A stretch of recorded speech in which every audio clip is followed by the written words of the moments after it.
Hello guys, കുറച്ച് കാലത്തിന് ശേഷമാണ് ഞാൻ ഇങ്ങനെ ഒരു വീഡിയോ ചെയ്യുന്നത്.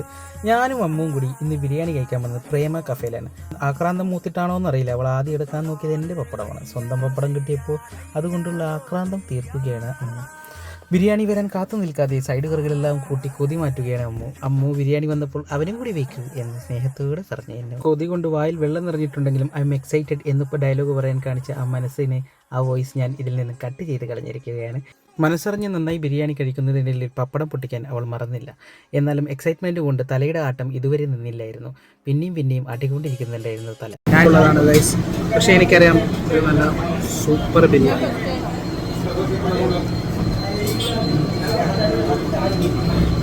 ഞങ്ങൾ രണ്ടുപേരും സിംഗിൾ ലഗൂൺ ബിരിയാണിയാണ് പറഞ്ഞതെങ്കിലും റൈസിൻ്റെ ക്വാണ്ടിറ്റി വളരെ കൂടുതലായിരുന്നു. ഒരാൾക്ക് സിംഗിൾ ബിരിയാണി തന്നെ ധാരാളമാണ്. ഒരു ഫുൾ ബിരിയാണി മേടിക്കണം എന്ന ആവശ്യമേ ഇല്ല. എൻ്റെ യുദ്ധം അവസാനിച്ചെങ്കിലും ഉറച്ച ചുവടോടുകൂടി അമ്മുവിൻ്റെ യുദ്ധം തുടർന്നുകൊണ്ടേയിരുന്നു. ഒടുവിൽ യുദ്ധം അവസാനിപ്പിച്ച് അമ്മു ഉയർത്തെഴുന്നേറ്റു. ഇതുവഴി പോകുന്നുണ്ടെങ്കിൽ പ്രേമ കഫേയിൽ കയറി ബിരിയാണി ഒന്ന് ട്രൈ ചെയ്യുക. അപ്പോൾ ഓക്കെ, ബൈ.